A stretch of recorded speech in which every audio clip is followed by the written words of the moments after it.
Okay, नमस्कार। स्वागत है आप सभी का मेरे एक और सेशन में। आज के सेशन में हम बात करने वाले हैं एनपीए की रेजोल्यूशन या फिर किस तरह से हम एनपीए की रिकवरी को इनिशिएट करते हैं, किस तरह से रिकवरी प्रोसेस यहां पर रहता है नॉन परफॉर्मिंग एसेट्स का, उसके ऊपर चर्चा करेंगे। उम्मीद करता हूं पिछले 2 लेक्चर में यहाँ पे एनपीए, उसके टाइप्स, एनपीए क्यों होता है, क्या रीजंस हो सकते हैं उसके, क्या फाइनेंशियल नॉन फाइनेंशियल रीजन हो सकता है, उनके ऊपर आपने अच्छे से उनको देख लिया होगा। आज हम बात करेंगे कि आखिरकार एनपीए को कैसे कम किया जा सकता है, फिर एनपीए में जो अकाउंट चला जाता है उसकी रिकवरी कैसे की जाती है, उसका पैसा वापस कैसे लाया जाता है, जो कि काफी इंपॉर्टेंट पार्ट होता है यहाँ पर। अगर मैं आपके सिलेबस के पॉइंट से बात करूं, वो तो चलो है ही है, लेकिन यहाँ पर यह भी इंपॉर्टेंट पॉइंट है कि आप जब इन केस जब बैंकर बन जाएंगे तो आपकी one of the official duty में ये काम भी आता है कि आपको जब लोन दिया है आपने, तो उसकी रिकवरी की रिस्पॉन्सिबिलिटी भी आपकी ही रहती है। अगर कोई आपकी ब्रांच में अकाउंट एनपीए होता है तो उसकी रिकवरी भी आपको करने जाना पड़ सकता है। अकेला यहाँ पर बैंक के जो ऑफिसर हैं या बैंक के क्लरिकल स्टाफ है, उनमें अकेला ये काम नहीं होता है कि हाँ भाई जो काम है चेक पास कर दिया, ये कर दिया, लोन दे दिया। उसके बियॉन्ड भी बहुत सारे काम होते हैं। उनमें से एक काम ये भी होता है कि आपको भी रिकवरी प्रोसेस करना पड़ सकता है, आपको भी इनिशिएट करना पड़ता है, आपको भी कस्टमर से मिलने जाना पड़ सकता है। ठीक है। तो इस एनपीए की रिकवरी प्रोसेस में यहां पर सबसे पहली चीज जो सबसे पहले इंपॉर्टेंट होती है, कस्टमर के साथ यहां पर आपका किस तरह से बातचीत है।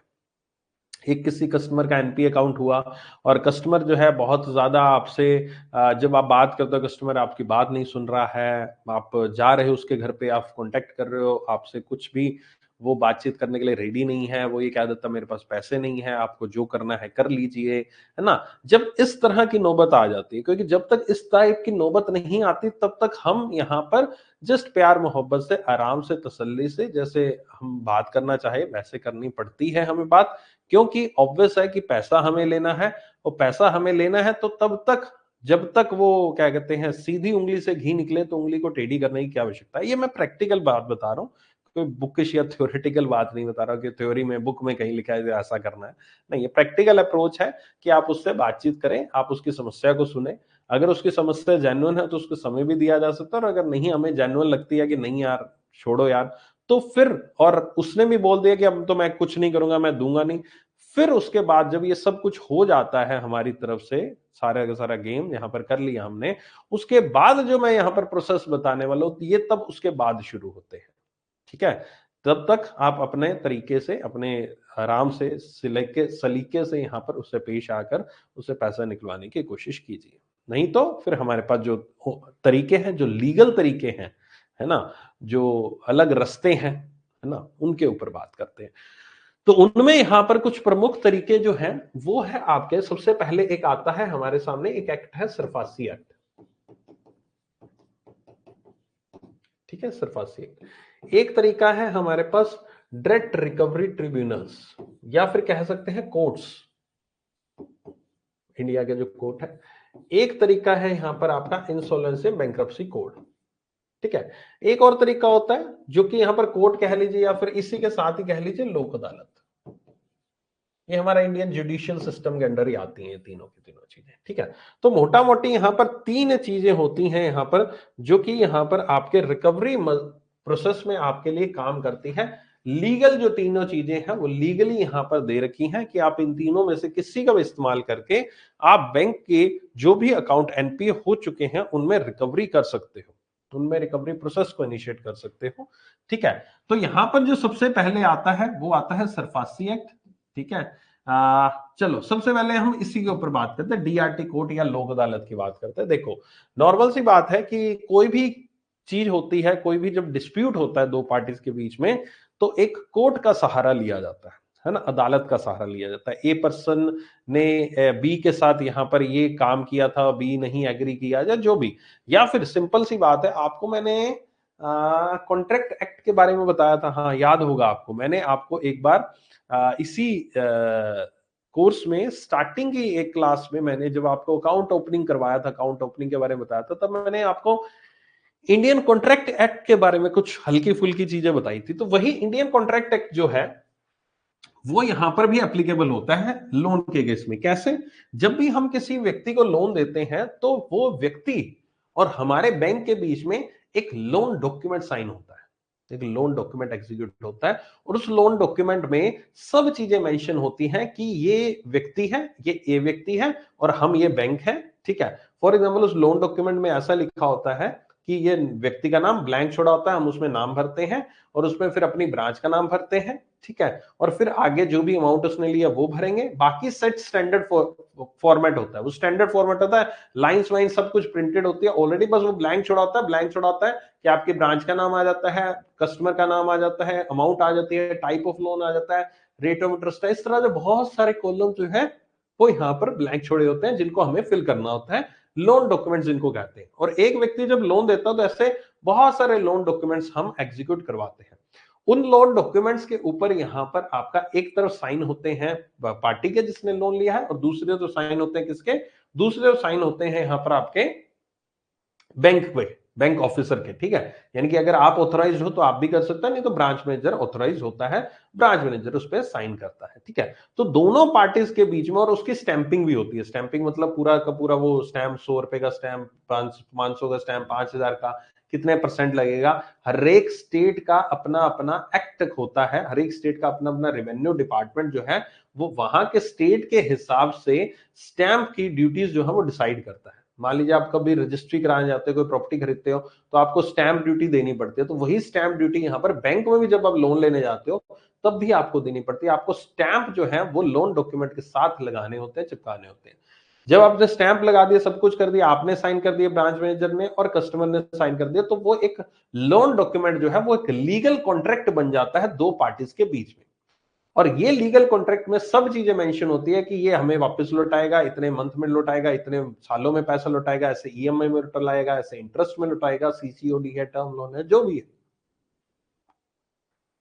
अब इन केस कस्टमर वो नहीं लौटा रहा है, कस्टमर उस चीज को नहीं लौटा रहा है, कस्टमर उस पैसे को नहीं वापस पे कर रहा है, तो यानी कि वो उस कॉन्ट्रैक्ट को ब्रीच कर रहा है, उस कॉन्ट्रैक्ट को तोड़ रहा है। बिल्कुल एग्री कर रहे हो इस बात से। अब जब उस कॉन्ट्रैक्ट को वो तोड़ रहा है, ब्रीच कर रहा है, तो मैं एज अ बैंक, मेरे पास ये एक राइट है कि इन लीगल डॉक्यूमेंट्स को मैं ले जाकर कोर्ट में प्रेजेंट करूं और कोर्ट में जाकर कहूं कि ये पर्सन ने मेरे साथ ये कॉन्ट्रैक्ट साइन किया था और इस कॉन्ट्रैक्ट को इस पर्सन ने ब्रीच किया है, इस पर्सन ने इस कॉन्ट्रैक्ट को तोड़ा है, तो आप इसके अगेंस्ट कार्रवाई कीजिए, ठीक है, इसके अगेंस्ट कार्रवाई कीजिए। ये मुझे यहां पर कोर्ट को यहां पर मैं प्रेजेंट कर सकता हूं। और ऑब्वियस है कि जब किसी व्यक्ति ने किसी के साथ लीगल कॉन्ट्रैक्ट किया है, तो जब लीगल कॉन्ट्रैक्ट किया तो कुछ ना कुछ सोच समझ के किया होगा, और बाद में अगर वो व्यक्ति उस लीगल कॉन्ट्रैक्ट को एग्जीक्यूट नहीं कर पा रहा है, पूरा नहीं कर पा रहा है, पैसा नहीं दे पा रहा है, तो कहीं ना कहीं वो व्यक्ति गलत है ना। अब यहां पर कई बार ऐसा हो जाता है हमारे बैंक में, जब हम बैठेंगे लोन की सीट पर, तब हमारे साथ सिचुएशन ऐसी हो जाती है कि हमारे पास कोई वो कस्टमर आएगा, वो बिल्कुल ऐसे इमोशनल टाइप भी कर सकता है आपको कि मेरे पास कुछ नहीं है, मेरी दुकान थी वो खत्म हो गई, मेरा बिजनेस बंद हो गया, मेरे घर पे खाने के लिए पैसा नहीं है, रोटी नहीं है, कुछ नहीं है, स्कूल की फीस भरने के लिए पैसा नहीं है। बहुत सारी ऐसी बातें ये नॉर्मल रूटीन में आपको सुनने को मिलेंगी कस्टमर से। देखो उस टाइम एक तो या तो आपके अंदर का इंसान बोल पड़े कि हाँ यार बंदा तो सही है, इंसानियत बोल पड़े। दूसरी तरफ एक बैंकर की ड्यूटी बोल पड़े, है ना। बैंकर की ड्यूटी, बैंकर की ड्यूटी क्या है, बैंकर की ड्यूटी ये है कि आपने लोन दिया उसको, आपने उसकी मदद की, आपने उसको पैसा दिया, आपने पैसा उसको जब दिया था तब आपने, तब एक प्रकार से तब भी तो आपकी इंसानियत ही बोली थी यार इसको पैसे की जरूरत है, दे देते हैं, धंधा बढ़िया चलाएगा, यही सोच के हमने दिया था। तब भी हमने ह्यूमैनिटी दर दिखाई, ह्यूमैनिटी से ज्यादा हमने बैंक की ड्यूटी निभाई। अगर ह्यूमैनिटी दिखाते तो ऐसे तो हम किसी को भी लोन बांट दें। जब हम एक ये ना एक क्वेश्चन आया था इंटरव्यू में, नॉर्मली क्या होता है कि एक आप जो स्टूडेंट हो, आपने तो बैंक की डेफिनेशन वगैरह बहुत अच्छे से मैंने अलग तरीके से आपको बताई है स्टार्टिंग से, फ्रॉम वेरी फर्स्ट डे, जब बैंक की डेफिनेशन, ये बैंक होता है, ये बैंक होता है। नॉर्मली स्टूडेंट्स क्या गलती करते हैं, जो आपके साथी होंगे, जब आप इंटरव्यू देने जाओगे ना तब उनसे पूछना, उनकी डेफिनेशन अलग की होगी, वो पता है क्या बोलेंगे, वो ये बोल रहे हैं bank is a financial institution which accept the deposit and give the loans to those who need them, give loan to the needy person. ऐसे करके डेफिनेशंस आपको बहुत सारी सुनने को मिलेंगी आपके साथी दोस्तों से, ठीक है, जिन्होंने कभी बैंकिंग पढ़ी नहीं है या जिन्होंने ऐसी नॉर्मल सा कहीं बुक में पढ़ लिया है, तो ऐसी बाय डेफिनेशन। ऐसे ही डेफिनेशन जब आप इंटरव्यू रूम में बोलते हो ना, तो इंटरव्यू रूम में ये सच है, रियलिटी है, जो मेरे पास फीडबैक्स भी हैं, तो आगे से जवाब पता है क्या आता है, अच्छा बेटा नीडी वन को दोगे तो ऐसे तो नीडी कोई भी है, ऐसे तो गरीब हर एक व्यक्ति गरीब है, जो हर एक नीडी है, तो तुम तो फिर लोन बांट ही दोगे, फिर तो सारों को लोन देके तो बैंक की नैया डुबा दोगे, बैंक का सारा पैसा डूब जाएगा, तुम तो नीडी जितने नीडी है उनको दे दो। तो इसलिए डेफिनेशन अधूरी होती है, जो डेफिनेशन एक्चुअल मैंने बता रखी है वही डेफिनेशन अप्रोप्रिएट रहती है, ताकि आप इंटरव्यू में उलझे ना, है ना। मैं साथ साथ बहुत सारी चीजें ऐसी बताता रहता हूँ जो आपके इंटरव्यू में बहुत काम आएंगी, इंटरव्यू में भी काम आएंगी और आगे आपकी बैंक की नौकरी में भी काम आएंगी, तो ध्यान से सुना करो। ठीक है, प्रैक्टिकल चीजें बताता हूँ। तो यहां पर यही बात हो कि लीगल कॉन्ट्रैक्ट हो गया। अब आपको कि लीगल कॉन्ट्रैक्ट, एक तरफ मैंने जब उसको लोन दिया था तब भी तो आपने बैंकर की ड्यूटी निभाई थी, ह्यूमैनिटी तो निभाई नहीं थी कि भाई सारी दुनिया नीडी है, उसको मैं सारों को बांट दूं लोन। और जब आपकी लोन रिकवरी का दिन आएगा, वो पैसा नहीं लौटा रहा, तब भी आपको बैंकर की ड्यूटी निभानी है, तब वो ह्यूमैनिटी और दया भावना वो साइड में रखकर थोड़ा सा काम करेंगे, लीगल काम करेंगे। ठीक है, तो इसलिए यहां पर ये इंपॉर्टेंट हो जाता है कि लीगल कॉन्ट्रैक्ट जो है उसके अकॉर्डिंग, आप लीगल कॉन्ट्रैक्ट कोई भी होता है वो कोर्ट में एनफोर्सेबल होते हैं, आप कोर्ट में जाके उनको चैलेंज कर सकते हो, आप एज अ बैंक उसको प्रोवाइड करा सकते हो, और कोर्ट आपको पूरी की पूरी उसके लिए फेवर करेगा, और कोर्ट में केस यहां पर आपका फाइल कर लिया जाएगा, और कोर्ट ऐसे केसेस को यहां पर फैसला बैंक के फेवर में ही सुनाएगा, अनटिल एंड अनलेस बैंक के द्वारा कोई गलती ना की गई हो। बैंक के द्वारा गलती इन द सेंस कि बैंक ने कल को क्या किया हो, बैंक ने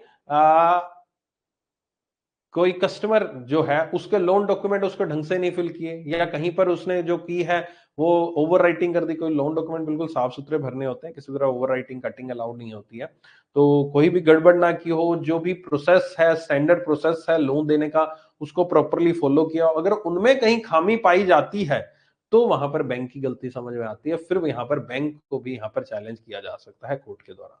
लेकिन अमूमन ये केसेस यहां पर बैंक के फेवर में ही सुनाए जाते हैं, बस वही है कि बैंक की गलती ना हो। तो इसलिए थोड़ा ध्यान रखना कि कोई भी लीगल कॉन्ट्रैक्ट जब साइन होता है तो कोर्ट में एनफोर्सेबल होता है, और वो उस पर्टिकुलरली कंपनी या फिर उस बैंक की यहाँ पर एक ड्यूटी में शामिल हो जाता है कि भाई अगर किया है वहां इमोशनल ना होकर, अब उसको ड्यूटी तो ऑब्वियस है करनी है, उसको ड्यूटी तो करनी है ना, अगर ड्यूटी नहीं करेगा तो वो ऑब्वियस उसको उसकी नौकरी को चांस है। अगर आप मान लीजिए ड्यूटी नहीं करोगे, आप कोर्ट में केस नहीं लगाओगे, छोड़ो यार, मेरी नौकरी खतरे में आ सकते हैं कि नहीं आ सकते, है ना, वो भी तो सोचो ना, उस व्यक्ति की नौकरी के बारे में सोचो। तो इसलिए ये चीज काफी जरूरी हो जाती है। आई होप सो मेरा पॉइंट ऑफ व्यू समझ में आ गया होगा आपको।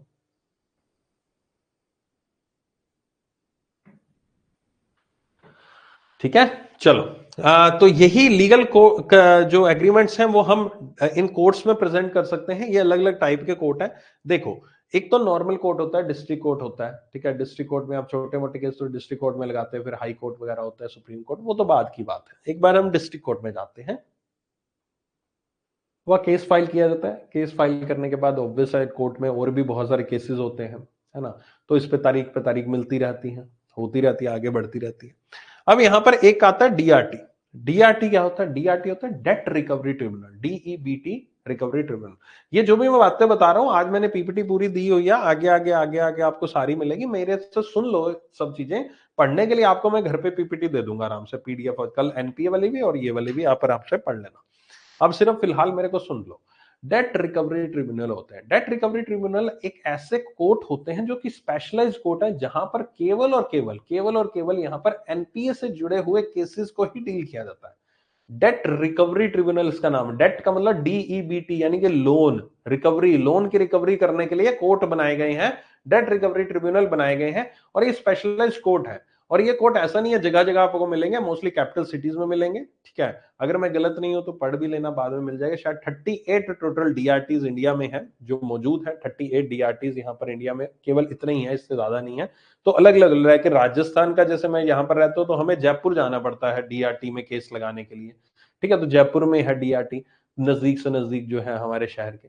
तो इस तरह से यहाँ पर डीआरटी स्पेशलाइज। तो ऑब्वियस आप एक नॉर्मल कोर्ट में केस लगाओगे, उसके अगेंस्ट एक डीआरटी के में केस लगाओगे, तो फर्क तो पड़ेगा। कोर्ट में आपको बाकी चीजें भी देखनी है, बाकी जज को बाकी केसेस भी देखने हैं, डीआरटी में यहाँ पर आपके स्पेशलाइज वही केसेस देखे आते हैं।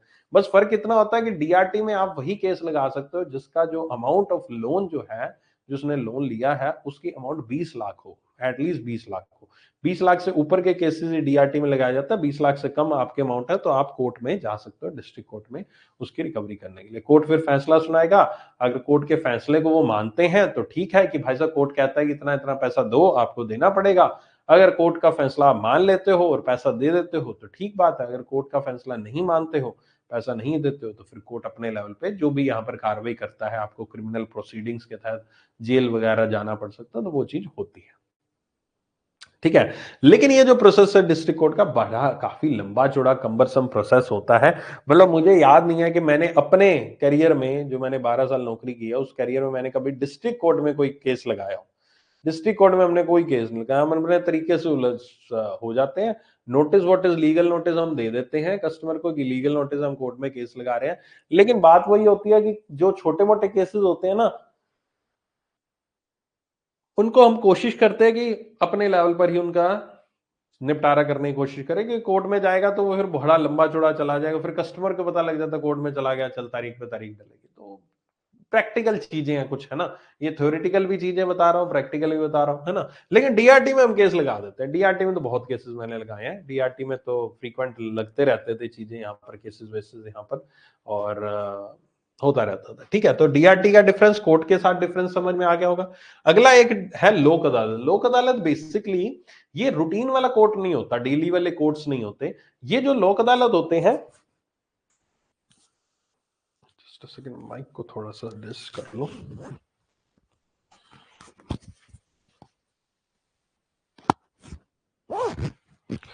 ओके, सो यहाँ पर जो लोक अदालत है वो यहाँ पर नॉर्मल रूटीन वाले कोर्ट नहीं होते।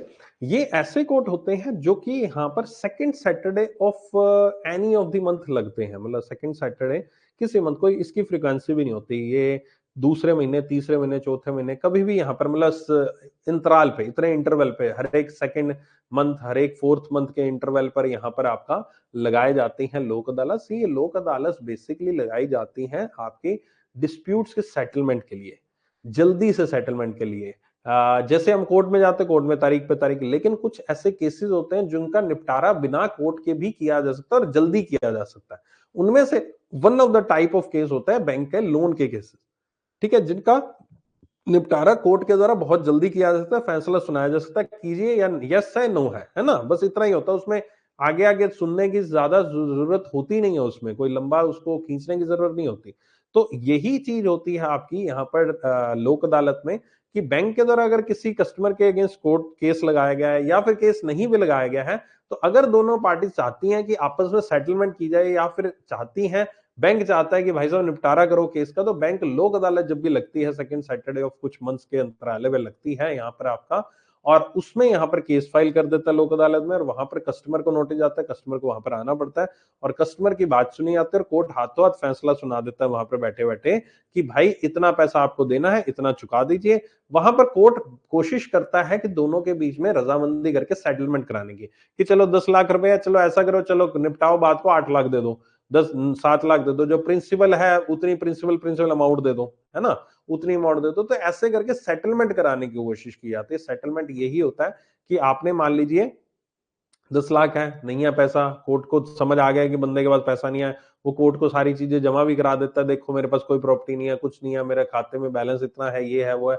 कोर्ट उससे कन्विंस हो जाता है। कोर्ट भी कहता है कि भाई ये पैसा कैसे चुकाएगा, तुम्हें अपना चाहिए कि नहीं चाहिए, तुम ऐसा करो, जितना पैसा इतने इसने तुमसे लिया था, प्रिंसिपल अमाउंट लिया था ना, वो प्रिंसिपल अमाउंट तुम इसको से ले लो और इंटरेस्ट इसको माफ कर दो। ये बहुत कॉमन चीज है सेटलमेंट प्रोसीजर में, कि प्रिंसिपल ले लिया जाता है और इंटरेस्ट माफ कर दिया जाता है। आप कहोगे सर सेटलमेंट प्रोसीजर हो जाता है तो फिर तो सभी के सभी कस्टमर सेटलमेंट करवाने लग जाए, अगर उनको पता चल जाए कि सेटलमेंट इतना आसान है। और इवन सेटलमेंट जरूरी है प्रिंसिपल अमाउंट पे, सेटलमेंट इवन और भी कम अमाउंट पे हो जाता है। लेकिन ये चीज केस टू केस वेरी करती है। हम सेटलमेंट ऐसा नहीं है किसी का भी किसी भी अमाउंट पे कर देंगे, पूरा उसकी एनालिसिस होती है, पूरा उसका ऑफिशियल हायर ऑफिशियल से उसकी परमिशन ली जाती है, फिर जाके वो सेटलमेंट एग्जीक्यूट होता है। ऐसा नहीं है कि 10 लाख का लोन है उसको 1 लाख में सेटल कर दिया। इतना करने के लिए हायर ऑफिशियल्स और बहुत हायरार्की में से गुजरना पड़ता है और फिर जाके फाइनलाइज होती है। अपने लेवल पे ऐसी चीजें आप एग्जीक्यूट भी कर सकते हैं, ठीक है, ब्रांच लेवल पे। तो लेकिन ये सेटलमेंट किए जाते हैं, पॉसिबल होते हैं, लेकिन वो तभी किए जाते हैं जब लास्ट मोमेंट आ जाता है, मतलब लॉस असेट वाली बात आ गई, भाई सब लॉस असेट डिक्लेयर हो चुका है या होने वाला है, तो अब कोई और चांस है नहीं है, हमने सारे सामदान दंड भेद अपना लिए हैं, कस्टमर हमें पैसा नहीं दे रहा है, तो अब सेटलमेंट करनी है। अब सेटलमेंट जो है वो या तो लोक अदालत में भी हो सकती है या फिर आउट ऑफ लोक अदालत में भी हो सकती है, ठीक है। आउट ऑफ कंटेक्स्ट जाकर भी यहाँ पर ये सेटलमेंट हो सकती है, लोक अदालत से बाहर भी की जा सकती है ये चीज यहाँ पर एग्जीक्यूट, ठीक है। लोक अदालत के बाहर कैसे, बैंक में आकर भी कस्टमर आमने सामने बैठकर भी हम सेटलमेंट को एग्जीक्यूट कर सकते हैं। जरूरी नहीं सेटलमेंट करने के लिए हमें लोक अदालत ही जाने की नीड है। तो ये तो यहां पर हुआ इंडियन जुडिशियल सिस्टम के 3 रूप, DRT, normal district court, high court वगैरह, और तीसरा यहां पर लोक अदालत। इनके थ्रू यहां पर सेटलमेंट को प्रोसीड किया जाता है, लीगल सिस्टम के थ्रू, हमारे जुडिशियल सिस्टम के थ्रू। अब जैसा हमारा इंडिया का जुडिशियल सिस्टम है, ऑब्वियस है, अगर आप देखते हैं, जो कि सच भी है, कि इतने सारे हजारों केसेस हमारे पेंडिंग पड़े हैं हर एक कोर्ट में, जिस पे तारीख मिलती रहती है, हर एक चीज पे डिले होता रहता है। और बैंक का जो काम है वो मॉनेटरी काम है, पैसे से रिलेटेड है, और साथ ही साथ बैंक जो है वो उनको और भी ड्यूटीज निभानी होती है। उनका फोकस अकेला ऐसा नहीं है वो कोर्ट में जाते रहे, कोर्ट से आते रहे, उनको अपनी ड्यूटी डेली रूटीन भी करनी है। तो बैंक यहाँ पर इस थोड़े से लीगल प्रोसेस को थोड़ा सा मुश्किल प्रोसेस या फिर कंबरसम प्रोसेस मानता है। तो बैंक कहता था, बैंक ने काफी समय से इसके लिए आवाज भी उठाई कि ये जो लीगल सिस्टम है हमें इससे थोड़ा सा बाहर किया जाए, हमें कुछ ऐसे पावर्स दिए जाएं जिससे हम without going to the court एक कस्टमर की यहां पर रिकवरी कर सकें, कस्टमर की रिकवरी कर सके किसी एक पर्टिकुलर एक्ट के तहत। यानी कि हमारे पास ही लीगल पावर्स हो जाए, हमें कोर्ट की जरूरत ना पड़े, कोर्ट की अथॉरिटी, कोर्ट की परमिशन की जरूरत ना पड़े, लीगल राइट्स जो है वो हमारे पास ही होने चाहिए। क्योंकि ऑब्वियस है, देखो कि 2 पर्सन ने कॉन्ट्रैक्ट साइन किया है और एक पर्सन उसमें जो है बैंक है आपका, और उसको तो राइट है ही ना उससे रिकवरी करने का, तो उसके पास तरीका होना चाहिए किस तरह से रिकवरी करेगा। उसको तरीका बता दो कि इस तरह से रिकवरी कर लो, एक एक्ट बना दो। और वो फिर इसी चीज को देखते हुए एक एक्ट बना दिया गया जिसको नाम दिया गया सरफासी एक्ट। सरफासी का पूरा नाम है securitisation and asset reconstruction of financial assets, ठीक है, financial assets and security interest act, ये आपका इसका पूरा नाम, securitisation and reconstruction of financial assets and enforcement of security interest act. मैंने शायद पहले गलत बताई थी, तो ये डेफिनेशन, ये फुल फॉर्म इसकी पूरी की पूरी है। ये जो सरफासी एक्ट है इसके 3 पोर्शन है, एक होता है सिक्योरिटाइजेशन, दूसरा होता है एसेट रिकंस्ट्रक्शन, और तीसरा होता है यहां पर आपका एनफोर्समेंट ऑफ सिक्योरिटी इंटरेस्ट, ठीक है। 3 पोर्शन होते हैं, पहला होता है सिक्योरिटाइजेशन, जो कि लिखा होगा आपका पूरा का पूरा वर्ड आपको मिल जाएगा बाद में। दूसरा होता है securitisation and enforcement of security, sorry, asset reconstruction दूसरा पोर्शन होता है, ठीक है, और तीसरा होता है यहां पर एनफोर्समेंट।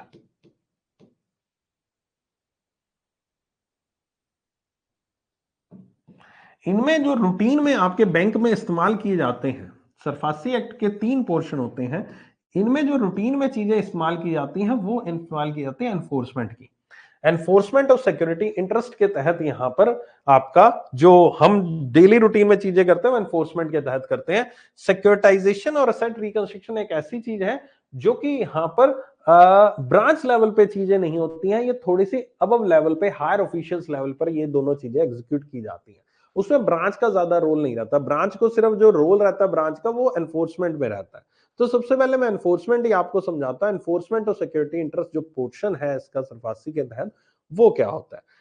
आपने ये सुना होगा कि जब भी हम लोन देते हैं, लोन देते वक्त यहाँ पर कुछ ना कुछ गिरवी रखे जाते हैं, जैसे हमने पहले पढ़ा भी है, और फिर बाद में आपने सुना क्या होगा, सुना ये होगा कि बैंक वालों ने उसके घर की नीलामी कर दी, बैंक वालों ने उसकी दुकान को कुर्की कर दिया, उसके ऑक्शन निकाल दी, ऐसी खबरें, या फिर ऐसा टीवी में, या फिर ऐसा आसपास रिश्तेदारों में या आस पड़ोस में आपने कभी ना कभी जरूर चीज ऑब्जर्व की होगी, जरूर सुनी होगी।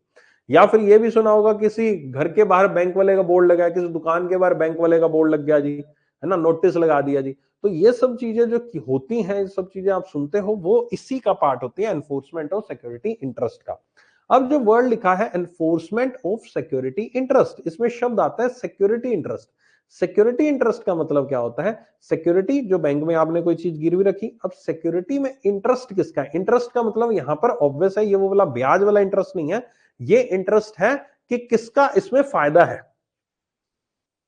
मतलब किसके फेवर में ये सिक्योरिटी है, सिक्योरिटी इंटरेस्ट।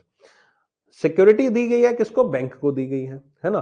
तो यानी कि जो इसमें इंटरेस्ट है, जो इसका जो मालिक है एक प्रकार से अभी फिलहाल, है ना, जिसका इसमें एक दिलचस्पी है आप कह सकते हैं, वो कौन है? वो बैंक है, क्योंकि बैंक के पास गिरवी है। तो अगर मैं सिक्योरिटी इंटरेस्ट की बात करूं, जैसे ही बैंक में आप कोई भी प्रॉपर्टी गिरवी रखते हो, उसको कहा जाता है addition of security interest. Addition of security interest यानी कि बैंक में कोई प्रॉपर्टी को गिरवी रखा गया है, बैंक के फेवर में वो प्रॉपर्टी आई है, उसको मैंने ऐड कर लिया है अपने पास, ठीक है। अगर उसी प्रॉपर्टी को जब यहां पर बैंक का लोन खत्म हो जाता है और उसी प्रॉपर्टी को जब रिलीज किया जाता है, जब उस प्रॉपर्टी को छोड़ दिया जाता है बैंक के द्वारा कि वापस उसके प्रॉपर्टी के डॉक्यूमेंट उस कस्टमर को दे दिया जाता है, उसको कहते हैं सेटिस्फेक्शन ऑफ सिक्योरिटी इंटरेस्ट। ये टेक्निकल वर्ड्स हैं, बैंक में जब बाद में जाओगे नौकरी करोगे तब सुनने को मिलेंगे। Satisfaction of security interest, satisfaction का मतलब हुआ कि मैंने उसको छोड़ दिया है, रिलीज कर दिया उसकी प्रॉपर्टी को, अब वो प्रॉपर्टी उसकी है। ये प्रॉपर्टी मैंने उसको क्यों दी है? ये प्रॉपर्टी मैंने उसको इसलिए दी है कि या तो उसने मेरा लोन कवर कर दिया है, लोन चुका दिया है, या फिर उसने कोई और प्रॉपर्टी दे दी है मुझे, तब भी मैं उस प्रॉपर्टी को रिलीज कर सकता हूं, ठीक है। और तीसरा आता है enforcement of security interest. Enforcement होता है कि मुझे उसकी प्रॉपर्टी को अब यहां पर जब्त करना है। प्रॉपर्टी जो है वो मेरे पास तो है ही, पेपर्स मेरे पास, ऑन रिकॉर्ड्स मेरे पास है, अब उसकी मुझे पोजेशन भी लेनी है। पोजेशन मतलब अब मान लीजिए वो यूज कर रहा है प्रॉपर्टी को, अब दुकान गिरवी रखता है तो दुकान तो यूज वो दुकानदार ही कर रहा है, मकान गिरवी रखता है, मकान में तो रह वो ही रहा है ना, प्लॉट तो उसी के पास है, सब कुछ उसके पास है, पोजेशन तो उसके पास है। लेकिन अब एनफोर्समेंट में क्या है? मुझे उसकी पोजेशन भी लेनी है, मुझे उसको यहां पर जब्त करना है, तो उसको हम एनफोर्समेंट ऑफ सिक्योरिटी इंटरेस्ट कहते हैं कि ऐसी सिक्योरिटी जिसमें मेरा इंटरेस्ट है उसको मैं एनफोर्स कर रहा हूं अपने पास, पोजेशन ले रहा हूं। तो इस पोजेशन के तहत जो ईएसआई होता है, एनफोर्समेंट ऑफ सिक्योरिटी इंटरेस्ट होता है, इसके तहत मैं प्रॉपर्टी को जब्त करता हूं अपने लेवल पर, ठीक है। मैं प्रॉपर्टी को अपने लेवल पर, अब प्रॉपर्टी को अपने लेवल पर जब्त करने का इसके अंदर लीगल अथॉरिटी दे रखी है सरफासी एक्ट के तहत बैंक वालों की, कि you have the legal rights to take the possession of the property without going into the court. अब बिना कोर्ट के जाए आप प्रॉपर्टी का पोजेशन ले सकते हो। लेकिन एक बात है कि प्रॉपर्टी का पोजेशन अब एनपीए हो गया, मान लीजिए उसका अकाउंट, मैं अगले दिन जाऊंगा, लो भाई ताला लगा दिया गया है ना, प्रॉपर्टी पे आप निकलो घर से बाहर, नहीं, ऐसा तो नहीं होगा ना। कस्टमर को नोटिस दिया जाता है, कस्टमर को बताया जाता है भाई साहब ये कंसिक्वेंसेस आपके साथ हो सकते हैं, है ना। अब मेरी बात सुनो, कोई भी कोर्ट में केस होता है तो उस कोर्ट के ऐसा तो है नहीं कि रातों रात कर दिया गया कि भाई साहब ये केस कर दिया, कल से तुम ये चीज नहीं कर पाओगे। उसका प्रॉपर नोटिस दिया जाता है, उसका प्रॉपर टाइमलाइन होती है कि भाई साहब ये आपको 15 दिन का, 20 दिन का, 30 दिन का समय दिया जा रहा है, 30 दिन का, ये 30 दिन के अंदर अंदर ऐसा कर लो, अगर नहीं करोगे तो आपके ऊपर यहां पर गड़बड़ हो सकती है ना, आपको इसके कंसिक्वेंसेस भुगतने पड़ सकते हैं।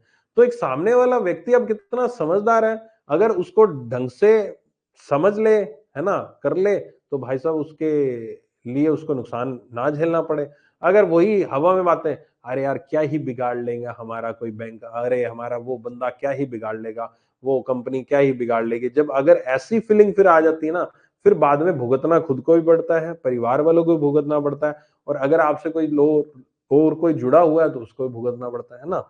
तो इसलिए समझदारी इसी में है कि जब आपको नोटिस दिया गया, बैंक प्रॉपर नोटिस देता है उस कस्टमर को कि आप इतने दिन में, आपको एक नोटिस दिया जाता है, बैंक वाले नोटिस भेजते हैं विद इन 15 डेज, जब अकाउंट एनपी हो जाता है तो बैंक के द्वारा विद इन 15 डेज उसको एक नोटिस भेजा जाता है और उसको कहा जाता है कि आपके पास 30 दिन है, आप 30 दिन के अंदर अंदर अपना जो पैसा है वो जमा करा दीजिए, नहीं तो हम आपकी प्रॉपर्टी का पोजेशन ले लेंगे, हम आपकी प्रॉपर्टी का पोजेशन ले लेंगे।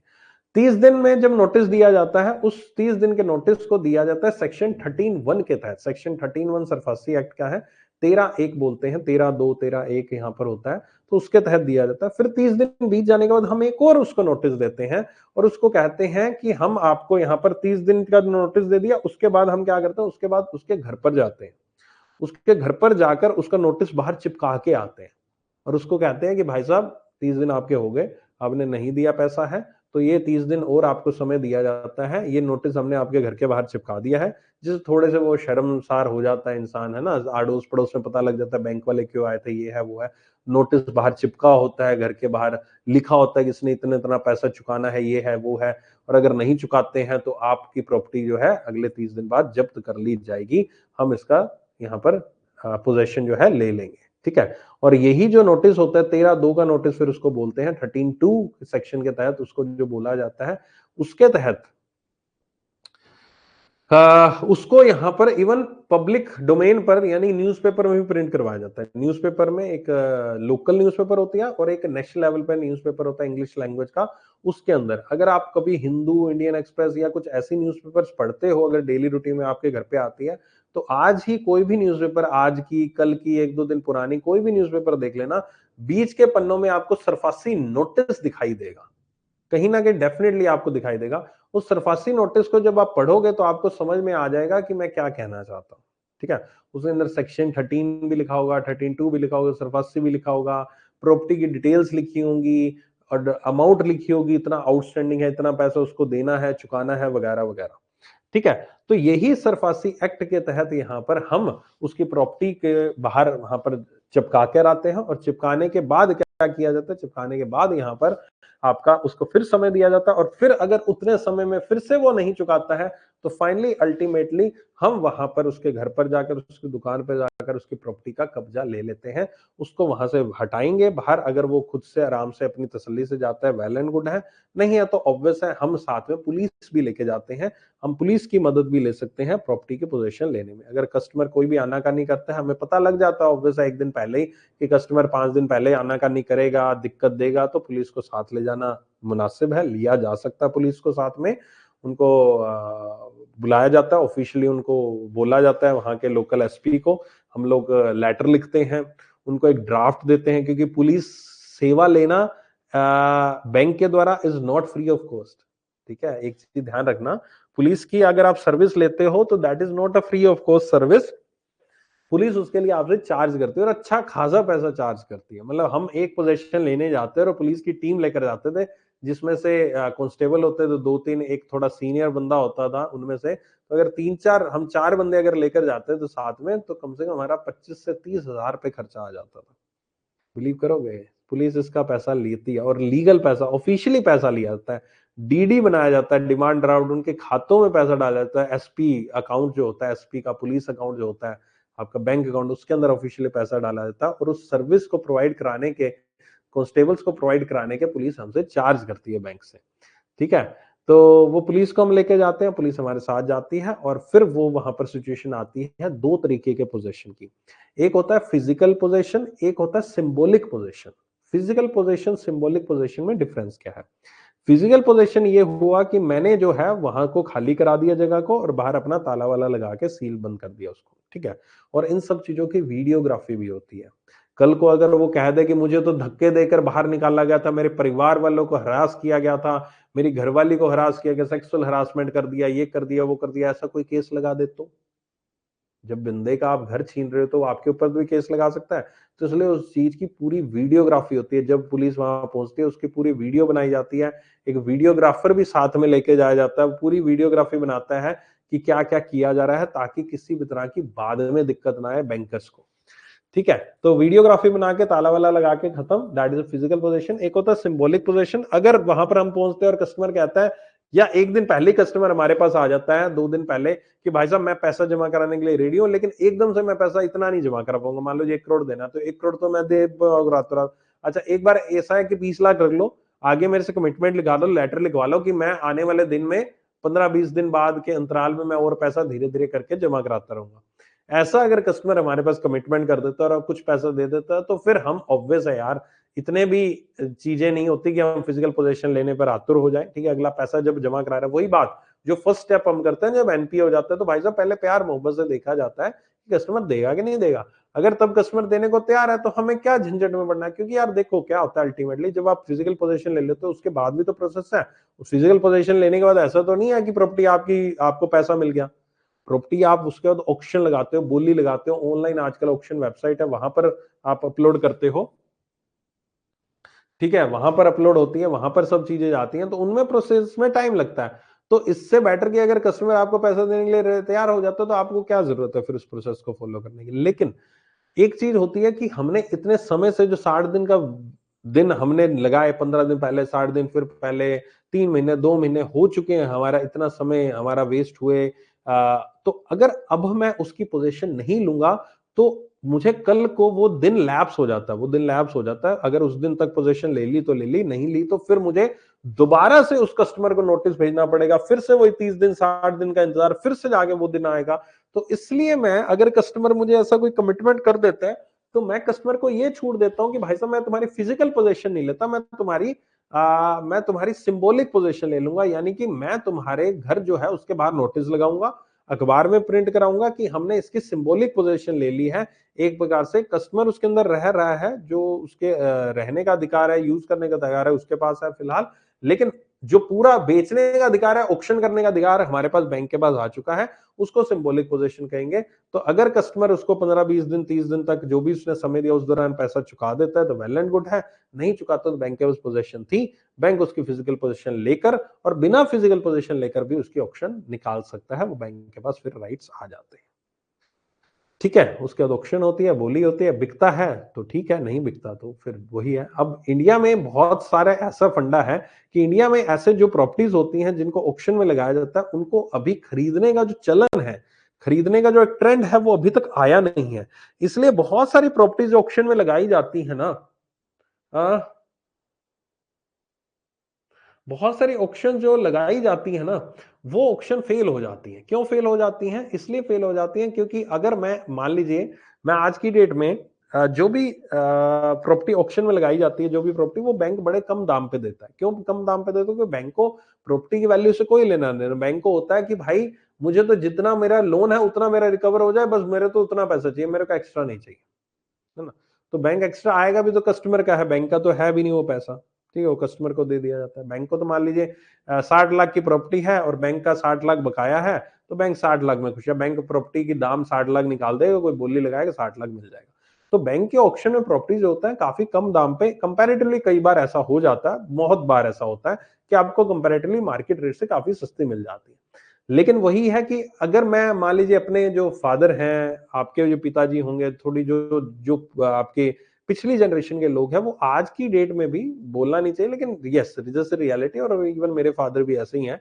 अगर मैं उनको भी कहता हूँ ना, मेरे फादर साहब को, कि पापा ये प्रॉपर्टी ऑक्शन में है, ये ऑक्शन में लगी हुई है, ये प्रॉपर्टी हम ले लेते हैं, सस्ती मिल रही है, मार्केट में अगर इसी प्रॉपर्टी को लेने जाएंगे तो 1 करोड़ की मिलेगी, अभी 70-80 लाख में मिल रही है, तो क्या बुरा है, 70-80 लाख में ले लेते हैं, क्या दिक्कत है।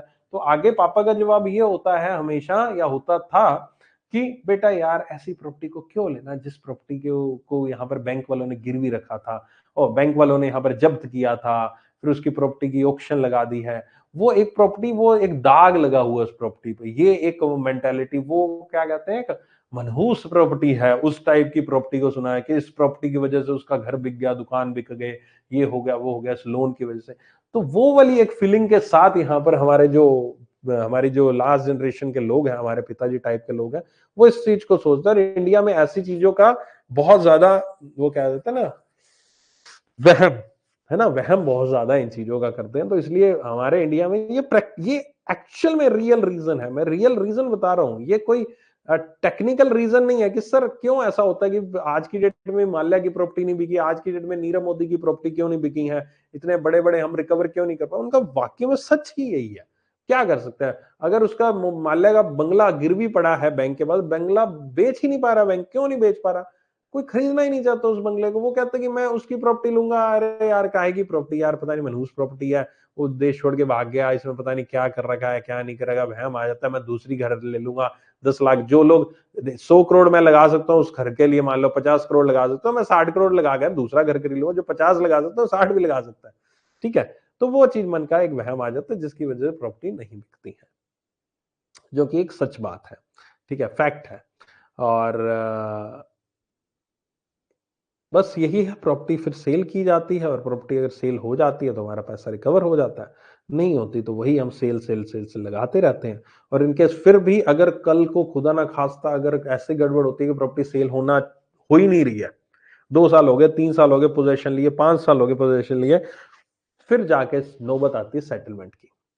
फिर जाके बैंक उसको कहता है कि देखो प्रॉपर्टी ऐसी ऐसी है तुम्हारी, अब तो कस्टमर मिल नहीं रहा है, ये है वो है, कस्टमर वो बोरोवर के पता कस्टमर तो इनको मिल नहीं रहा। फिर सेटलमेंट आते हैं, बोरोवर कहता है कितने में देना है पैसा, वो कहता है इतने देने हैं, 10 लाख कम देने हैं, 20 लाख कम देने हैं। बैंक अपने कैलकुलेशन करता है, हेड ऑफिस से पूछेगा, सब कुछ करेगा, तो फाइनली सेटलमेंट अमाउंट तय होती है। उस सेटलमेंट अमाउंट पे उसकी प्रॉपर्टी उसको वापस देकर और पैसा ले लिया जाता, दैट्स इट, फाइनलाइज किया जाता। तो ये वो सिचुएशन आ जाती है सेटलमेंट की, है ना, जब सारे साम दाम दंड भेद अपना लिए गए लेकिन कुछ हासिल नहीं हुआ है।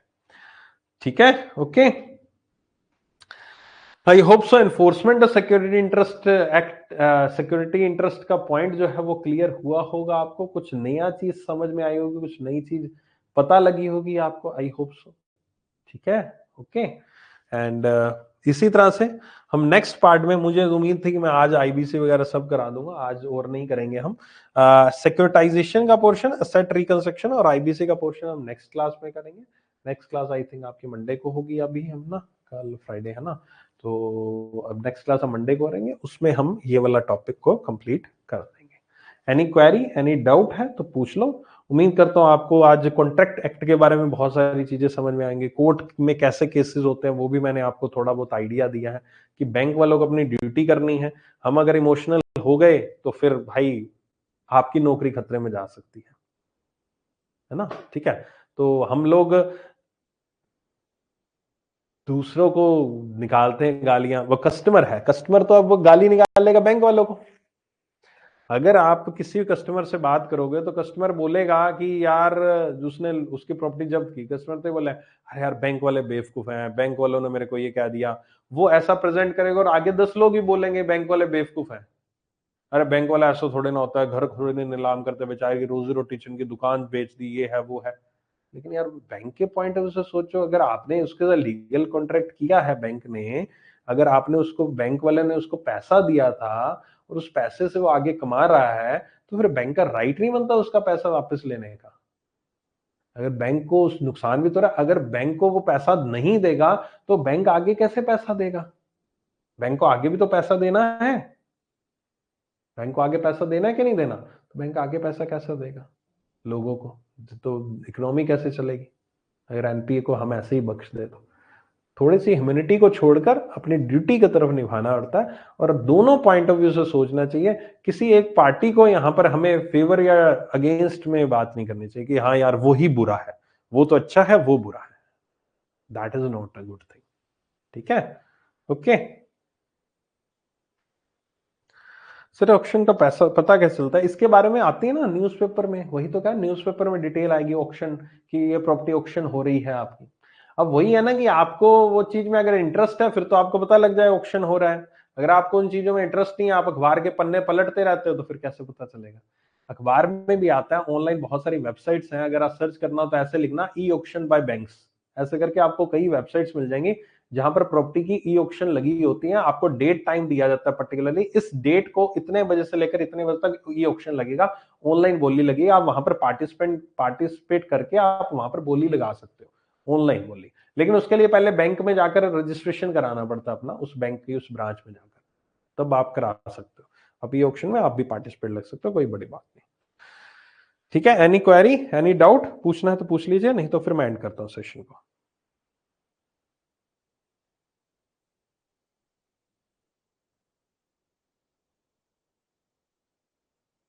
ठीक है,